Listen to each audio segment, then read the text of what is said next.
Video को like करके आगे शेयर ज़रूर कर देना। नजर हो, ये नहीं कि सरकार की आमद मरहबा और उसी दिन आप नमाज छोड़ दे। हुजूर क्यों आए थे? हमारा दीन इफरात और तफरीत से पाक है। लोग जो हमें ताना देते हैं ना, इसीलिए ये जुलूस निकालते हैं, जुलूस में नमाज छोड़ते हैं। हालांकि हमारे उलमा, हमारा संजीदा तबका ऐसा नहीं करता। चंद अवाम भाइयों की वजह से पूरे मसलक पर उंगली उठती है। हुजूर क्यों आए थे? गलबे दीन के लिए। गलबे दीन का मतलब क्या? हर बंदे को अल्लाह के दीन का पाबंद बना दे। मुझे हैरत है, हर मुसलमान की तमन्ना यह है कि दुनिया पर इस्लामी हुकूमत कायम हो। यही तमन्ना है आपकी? पूरी दुनिया पर इस्लामी हुकूमत कायम है। दुनिया से आपका जिस्म अलग है क्या? जब आप अपने जिस्म पर इस्लामी हुकूमत कायम नहीं कर सकते तो आप दूसरे ममालिक में क्या कर सकते हैं? दूसरे मुल्कों में इस्लामी हुकूमत कायम करने के लिए आपको बहुत पेड़े छिलने पड़ेंगे, लेकिन अपने आप पर इस्लामी हुकूमत कायम करने के लिए आपको कोई मुश्किल नहीं है। हर आदमी अपने आप पर इस्लामी हुकूमत कायम कर ले, पूरी दुनिया में इस्लामी हुकूमत यूं ही कायम हो जाएगी। जब आपके वजूद पर इस्लामी हुकूमत नहीं है, हीरो बाली पहने तो तुम बाली पहनते हो, हीरो जींस और टी शर्ट पहने तो तुम उसकी नकल करते हो, हीरो दाढ़ियां मुंडाए तो तुम दाढ़ियां मुंडाते हो। कॉलेज में जाने वाले लड़के हीरो हीरोइन को कॉलेज में अफेयर करते देखते हैं तो वो भी जाकर कॉलेज में अफेयर करते हैं। अगर हीरो नुक्कड़ पर बैठकर लड़कियां छेड़ रहा है तो हमारा नौजवान भी नुक्कड़ पर बैठ कर लड़कियां छेड़ता है। ये किरदार की गिरावट है। इस्लाम कैसे गालिब होगा? मजहब कैसे गालिब होगा? दुनिया में इस्लामी हुकूमत कैसे कायम होगी? अपने वजूद पर इस्लामी हुकूमत नहीं कायम करते और दुनिया में कायम करने चले हो। मुसलमानों, कहीं हम मुनाफिकीन की तरह बातें तो नहीं कर रहे हैं? अस्तगफिरुल्लाह, अल्लाह उस दिन से बचाए कि हम मुनाफिक होने से महफूज रहें। लेकिन मैं तुमसे पूछना चाहता हूं, जिनके कौल और फेल में तजाद होता है वहां पर निफाक की आमेज़ी जरूर होती है। मुसलमानों, अपने हाल का जायजा लो। जिस दीन के गलबे के लिए अल्लाह के रसूल ने मेहनतें की है, उस मेहनतों का एहसास करना होगा। पता है इस दीन के गलबे के लिए आका ने कितनी मेहनतें की है? जिस दीन को आज हम माज़अल्लाह पामाल कर रहे हैं, ये वीरान होती हुई मस्जिदें तुम रसूल की मेहनतों का वास्ता देकर कह रही है। ए सुन्नी मुसलमानों, तुम नबी की मोहब्बत के दावेदार हो, हुजूर की मेहनतों का एहसास तो करो। ये हजाम की कुर्सियों पर जो तुम दाढ़ियां गटरों में फेंक रहे हो, उतरने वाली दाढ़ियां हाथ जोड़ जोड़ कर तुम्हारी मिन्नतों समाजत कर रही है। हुजूर की मेहनत का एहसास तो कर। अरे कोई बावफा बेटा हो, वो अपने बाप की मेहनतों का एहसास नहीं छोड़ता, तो बावफा उम्मती अपने रसूल की मेहनतों का एहसास कैसे छोड़ सकता है? ठीक है, मुझे इस बात का एहसास है कि तुम्हें शायद रसूलुल्लाह की मेहनतें मालूम नहीं होगी, इसलिए तुम जो है लाशऊरी तौर पर ये सब कर रहे हो। आओ कुछ मुख्तसर इशारे मैं हुजूर की मेहनत की तरफ करना चाहता हूँ। हुजूर जो मिशन के गलबे के लिए आए थे और उस गलबे दीन के लिए हुजूर ने जो मेहनतें की है, जरा उसका एक इशारा सुन लीजिए और दिल के कानों से सुन लीजिए, शायद मेरी आपकी बिगड़ी बन जाए। मेरे प्यारे आका सल्लल्लाहु अलैहि वसल्लम के दीवानों, फरान की चोटी से जब मेरे रसूल ने खुदाए वादहू ला शरीक की वहदानियत का ऐलान किया और बताया ये लातो हुबुल, ये उज़्ज़ा, ये बदतरीन लोग जो काबे पर जिनके मुजस्समे चढ़ा दिए गए हैं, ये इबादत के लायक नहीं है। इबादत के लायक वो है जो खुदाए वादहू ला शरीक है। वो मिट्टी और पत्थर का नहीं, वो ऐसी शान वाला है, उसने कायनात को कुन फरमाकर वजूद बख्शा है, उसने अंबिया को भेजा है, उसने कायनात को वजूद अता किया है। अल्लाह अकबर। मेरे आका उनको जन्नत की तरफ बुला रहे थे। इस कलमे हक के कहने से पहले मक्के वाले मेरे आका को सादिकुल वादुल अमीन कहते थे, सच्चा और अमानतदार कहते थे। हुजूर के दामने इस्मत की कस्में खाई जाती थी, लेकिन जब मेरे आका ने दावे नबूवत किया और फरान की चोटी से खुदाए वादहू ला शरीक की वहदानियत का ऐलान किया, मक्के वाले जान के दुश्मन बन गए। कोई पत्थरों से मारता है, कोई कपड़े फाड़ता है। मेरे रसूल ने इन हालात में भी जिंदगी गुजारी है सिर्फ उम्मत को तालीम देने के लिए। मुसलमानों, अगर ये ख्याल तुम्हारे दिलो दिमाग में है कि आका ने चांद के 2 टुकड़े कर दिए और पूरी दुनिया में इस्लाम फैल गया। सूरज पलटा दिया, पूरी दुनिया में इस्लाम फैल गया। दरख्तों को करीब बुलाया, पूरी दुनिया में इस्लाम फैल गया। ये तुम्हारी सोच गलत होगी। यकीनन उन्होंने चांद के टुकड़े किए, सूरज को पलटाया, दरख्तों को पास बुलाया, बहुत मौजज़ात दिखाए, लेकिन इस्लाम सिर्फ मौजज़ात से नहीं फैला, हुजूर की मेहनतों से ज्यादा इस्लाम फैला है। अल्लाह अकबर। मेरे सरकार की मेहनतें हमें महसूस करना होगा।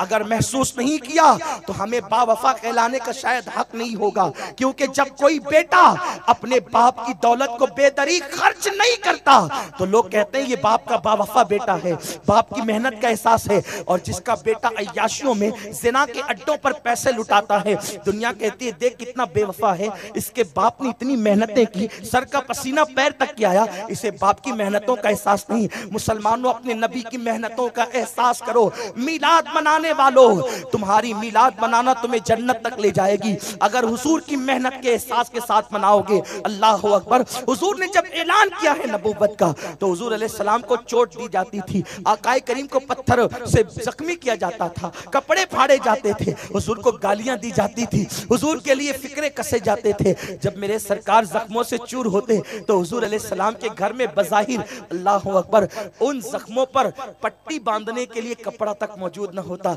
अम्मा जान खदीजतुल कुबरा अपना दुपट्टा फाड़ फाड़ करके हुजूर के सर पे पट्टियां बांधा करती थी। आकाए करीम की मेहनतों का एहसास करो।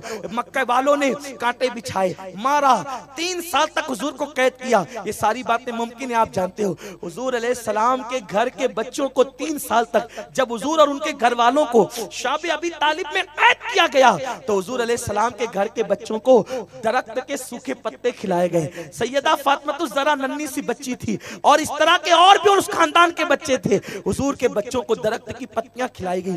सूखे हुए चमड़े जो जमीन पे पड़े रहते थे उसको उबाल उबाल कर बच्चों को खिलाया गया। हज़रत जाफर तैयार कहते हैं रात की तारीकी में शाबे अबी तालिब में जब हम कैद थे उस वक्त तो कोई नरम चीज हमारे पैरों से टकरा जाती, हम उसको देखे बगैर उठा के मुंह में डालते और चबा लिया करते थे।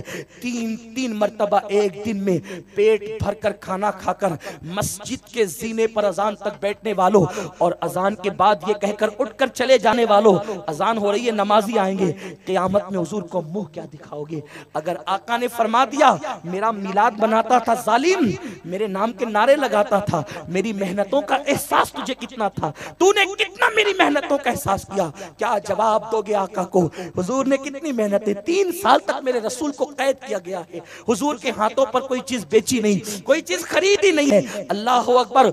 इसी पर बस नहीं है, हम रात के 3-3 बजे तक जिना के अड्डों को आबाद करते हैं। हमारे नौजवान पिक्चर की स्टोरी को दोहराते हैं, लड़कियों के पीछे, नाजायज औरतों की मोहब्बत के पीछे हम रसूलुल्लाह को भूल चुके हैं। माज़अल्लाह साल में 1 मर्तबा रस्मी तौर पर हम अपने नबी को याद करते हैं। मेरे प्यारे आका सल्लल्लाहु अलैहि वसल्लम के दीवानों, जब मक्के वालों ने मेरे रसूल की दावत को मानने से इनकार कर दिया, चंद खुश नसीबों के अलावा किसी ने हुजूर की दावत को नहीं माना, तो मेरे आका ने मशवरा किया कि हमें अब मक्के की जमीन छोड़ करके कहीं और जाना चाहिए और वहां जाकर दीन की तबलीग करना चाहिए। इस दीन के गलबे के लिए, जिस दीन के गलबे के लिए मेरे रसूल आए थे, मेरे आका अपने गुलाम को साथ लेकर, मोतमद गुलाम जनाब ज़ैद इब्न हारिसा को साथ लेकर हुजूर अलैहि सलाम ताइफ की तरफ जाते हैं। लेकिन अल्लाह अकबर, जब मेरा और तुम्हारा रसूल ताइफ में अल्लाह के दीन के गलबे के लिए जाता है तो उस वक्त हुजूर के पास सवारी भी नहीं थी। आज भी ताइफ तकरीबन 800-900 किलोमीटर दूर के फासले पर है। इतना लंबा फासला है, इतना लंबा फासला। हुजूर अलैहि सलाम ने वो फासला बगैर सवारी के पैदल तय किया है। किसके लिए? दीन के गलबे के लिए। हमारे घरों तक अजानें इतनी आसानी से नहीं पहुंची है, हमारे घरों तक कुरान इतनी आसानी से नहीं पहुंचा है। आज लोग कहते हैं मुसलमान तबाह हो रहा है। मैं कहता हूं क्यों तबाह नहीं होगा? जो अपने नबी की मेहनतों का एहसास भूल जाए वो तो तबाह होकर के रहेंगे। उन्हें तबाही से दुनिया की कौन सी ताकत रोक सकती है? अल्लाह के हबीब ताइफ तक पैदल गए।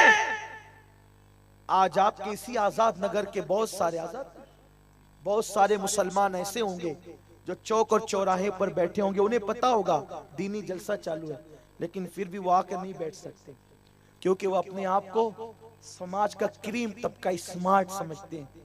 वो नहीं आ सकते इस महफिल में। हाँ, अगर कोई नचनिया आ जाए तो उनकी सारी इज्जत और सारे वकार फिर वो भूल करके वहां जाकर खड़े रहकर, यहाँ बैठकर नहीं सुन सकते, वहां हाथ बांध के खड़े होकर के तमाशा देखेंगे, तमाशाई बनेंगे। जिस कौम के रसूल पैदल दीन के लिए ताइफ तक गए हों, वो कौम अगर नबी की महफिल तक चल कर ना आए तो उस कौम को इज्जत के साथ जीने का हक क्या? कितनी हैरत की बात है मेरे प्यारे आका सल्लल्लाहु अलैहि वसल्लम के दीवानों, जब अल्लाह के हबीब ये अजान यहाँ होगी। वीडियो अगर अच्छा लगा हो तो लाइक करके आगे शेयर ज़रूर कर देना। अल्लाह हाफिज़।